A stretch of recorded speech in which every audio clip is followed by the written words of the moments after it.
Welcome to George Washington's Mount Vernon, which is owned and operated by the Mount Vernon's Ladies Association. We are celebrating Revolutionary War weekend here at Mount Vernon. So join us for another lesson on the road.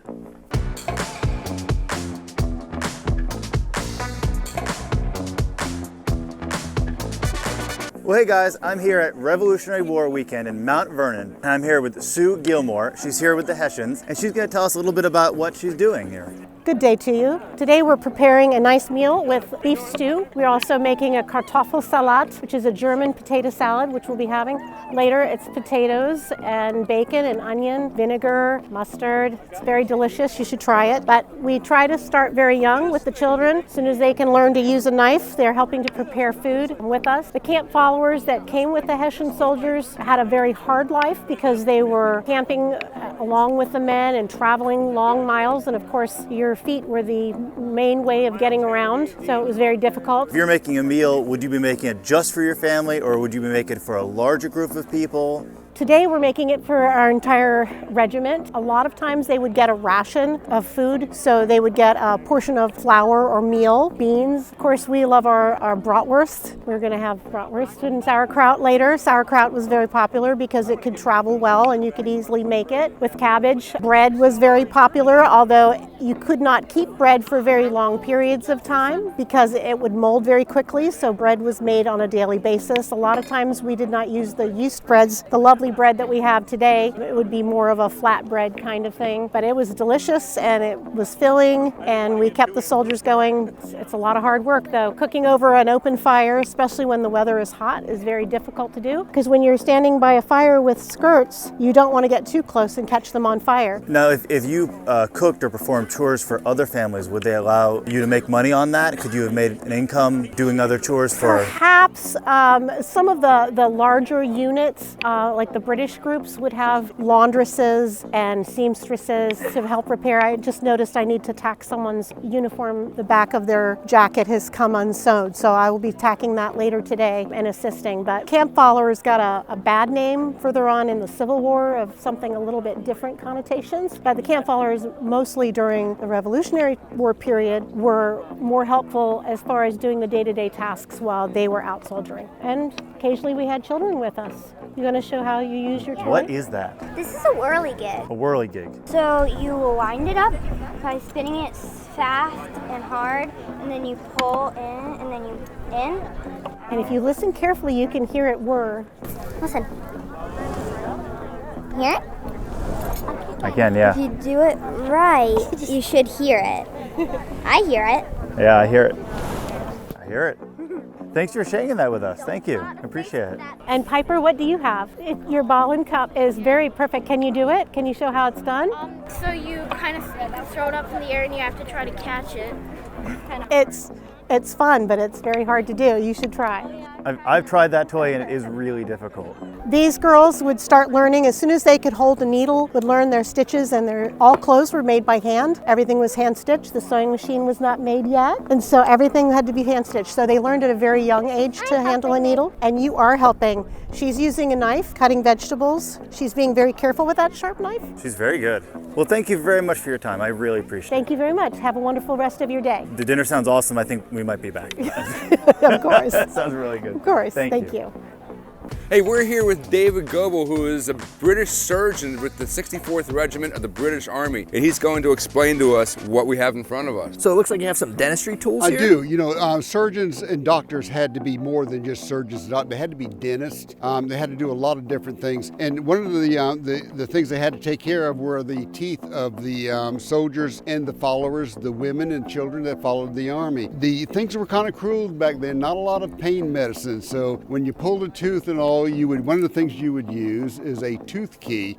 Wrap this around the tooth, and again, no pain medicine, but you would just jerk that out of the person's mouth. Not the funnest thing in the world. No, we were told by somebody earlier today that pain was just a part of life. Pain was a part of life back then because there were no anesthesia at all. A lot of times a dentist would collect the teeth he pulled to make dentures because dentures were very, very expensive and a money-making thing. In fact, this dental kit shows how to make dentures, but some of the tools haven't changed that much since the 18th century. There are chisels chisels and extractors and hammers and things of that sort. But again, it was crude and very painful. So the tools haven't changed, but the Novocaine and the pain medicine has. Oh, it definitely has. Absolutely has. Yeah. Tell us about this drill. Yeah, looking this is apparatus just here. drill. There's nothing new about this. This was actually used by the ancient Egyptians and the Incas and thousands of years ago. This is called trephination or trepan. And what it does, this is for brain surgery. Now you would think brain surgery would be something very obscure back in the 18th century, but it wasn't. It was very common. If somebody had a fractured skull and their brain was swelling, in other words, in between the medulla and the skull, you had bleeding and swelling. You had to relieve that. So what they would do is they would take a razor and they would shave the head. And then the only pain you would feel is whenever you cut the scalp to be able to get to the skull. And there's very little pain in that because there's very little nerve endings in the scalp. Once that's happening, you would take a press or a drill and start a hole in the skull. Once you did that, you would use this trepan and you would stick it in and you would start turning until you bore a hole of the skull out, and then that would relieve the pressure and the bleeding inside the skull. Once you did that, you would then take all the pieces and clean them out with a brush and forceps, and then you would wash it out with red wine, and then you would sew it back together. Keeping in mind that just like when you were a baby, the skull will grow back together. You just have to be careful. And then you sew it all up, and you have a good 70% chance of surviving that. So brain surgery was something. Okay, so that was my question, a 70% chance of surviving that procedure. Yeah. The red wine. Yeah, they didn't know why that they had less complications with red wine than they did with water. Water was so bad back then, for one thing, but they didn't know about the infections like we know today. And there was no sterilization back in the 18th century. There was cleanliness and all, but not sterilization. And that didn't come towards the end of the 19th century. So again, it was mostly successful due to that. And I'm talking in the field. If you were in a hospital in Edinburgh or London, you'd have a good 80-90% chance of surviving brain surgery. Wow. Well, thank you very much, Thank sir. you. We Thank appreciate you spending time with us today, and thank you for being here at George Washington's Mount Vernon. Thank you very much. All right. Appreciate Thank it. you very much, sir. Thank you.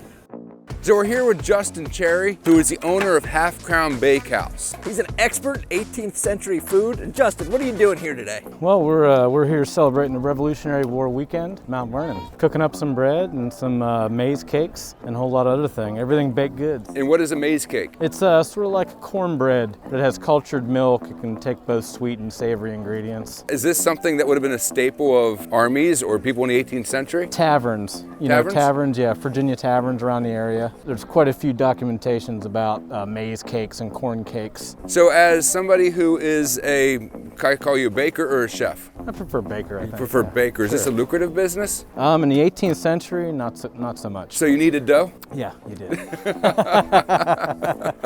Thank you very much, sir. We're glad that you could join us today. Awesome, I am too. Very good. Thank you for joining us as we celebrated Revolutionary War weekend here at Mount Vernon. So next time you're in Northern Virginia and you're looking for something to do that's historical, A bit scientific. And just all around nerdy. come check out George Washington's Mount Vernon. That's Mr. Graham. That's Mr. Gimbi. And that's Mr. Raymond. We'll see you next time for another lesson on the road. Man, everybody here is so nice. I thought they were intense. You know, I guess they are.